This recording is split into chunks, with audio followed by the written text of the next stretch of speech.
जय श्री राम दोस्तों, स्वागत है आपका आज की वक्त पे चर्चा में। कल जो प्रदर्शन हुआ है दिल्ली में, जिसमें लाठीचार्ज हुआ, पुलिस की गाड़ियां तोड़ी गईं, पथराव किया गया और भीड़ अनियंत्रित थी।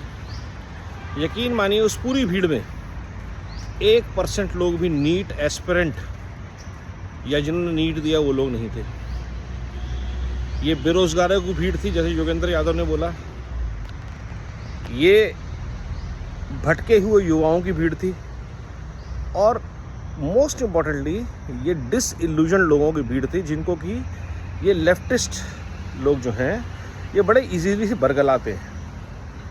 किसी ने नहीं बताया बच्चों को कि आप सिर्फ ग्रेजुएट कर लेंगे तो आपको नौकरी मिल जाएगी, सरकारी नौकरी मिल जाएगी। पढ़ते गए, आज काम नहीं है, क्योंकि पढ़ लिख गए तो कोई हल्का काम, लेबर का काम, वेल्डिंग का काम, प्लम्बर का काम, इलेक्ट्रिशियन का काम कर नहीं सकते। सरकारी नौकरी के लिए क्वालिफाई नहीं कर पाते, प्राइवेट नौकरी के लायक नहीं है और अपने घर परिवार पे बोझ है। ये सारी वो भीड़ थी जो भरी हुई है, फ्रस्ट्रेटेड है, गाली गलौच, बदतमीज़ी, मार देंगे, मर जाएंगे, आग लगा देंगे, मिट्टी में मिला देंगे। और ये रियलिटी है हमारे भारत की, क्योंकि 150 करोड़ की आबादी में से आप कितने लोगों को सरकारी और प्राइवेट नौकरी दे पाएंगे? तो पहला पॉपुलेशन हमारा प्रॉब्लम, उसके बाद भ्रष्टाचार, जो इन लोगों के लिए अच्छे सिस्टम नहीं इम्प्लीमेंट कर रहा।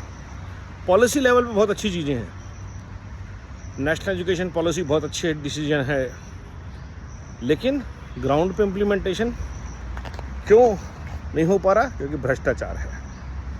और ये जब सब चीज़ों के खिलाफ एक भीड़ उठती है तो उस भीड़ में योगेंद्र यादव जैसे लोग और आम आदमी पार्टी के एक मनीष हो गया, केजरीवाल हो गया, शबाना आजमी आ गई, और ये सारे लोग उसमें मज़े लेते हैं। और आज से नहीं ले रहे, वो 15 साल से ले रहे हैं और अपना उल्लू सीधा कर लेते हैं। कल विजेता दहिया कहीं घूमते दिखे मेट्रो में, प्रोटेस्ट पे क्यों नहीं है इसका जवाब नहीं था उनके पास।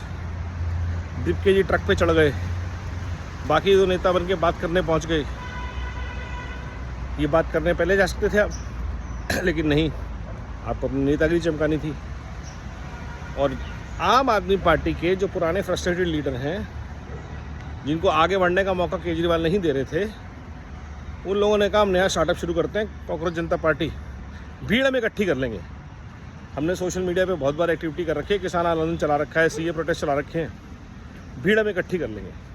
और भारत जैसे देश में भीड़ इकट्ठी करना, मैंने कल शायद 0.0001% बोला था, ये 0.001% थे लोकल, 15,000, 150 करोड़ की आबादी में। पूरे देश से इकट्ठे करना, हरियाणा, पंजाब, बिहार, दिल्ली, राजस्थान, सबसे highly populated, high density states, कोई प्रॉब्लम नहीं है, आराम से आ जाते हैं। और आ गए। और किसी के पास कोई, धर्मेंद्र प्रधान इस्तीफा दो, धर्मेंद्र प्रधान के इस्तीफे से आप क्या कर लेंगे?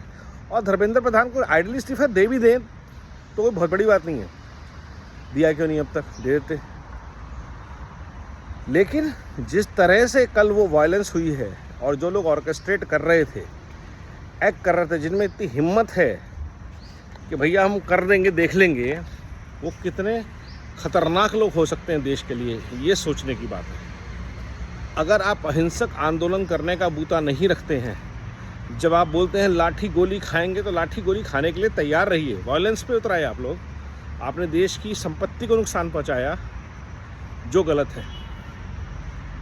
आपने पुलिस वालों को प्रोवोक किया, जो गलत है। आप भी अपना काम कर रहे हैं तो वो भी अपनी ड्यूटी कर रहे हैं। और आप क्या चाहते थे? इस भीड़ को संसद के अंदर घुसने दिया जाए ताकि आप बांग्लादेश और नेपाल बना सकें, आग लगा दें।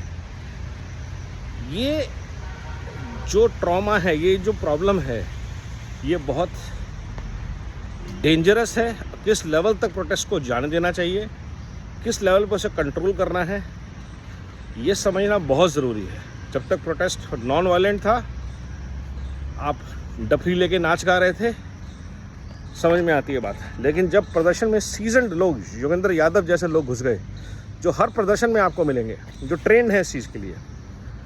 शबाना आज़मी पहुंच गई, जो 10-15 साल पहले, आज केजरीवाल से सवाल नहीं पूछते ये लोग कि आपने लोकपाल बिल क्यों नहीं लाए आप आज तक।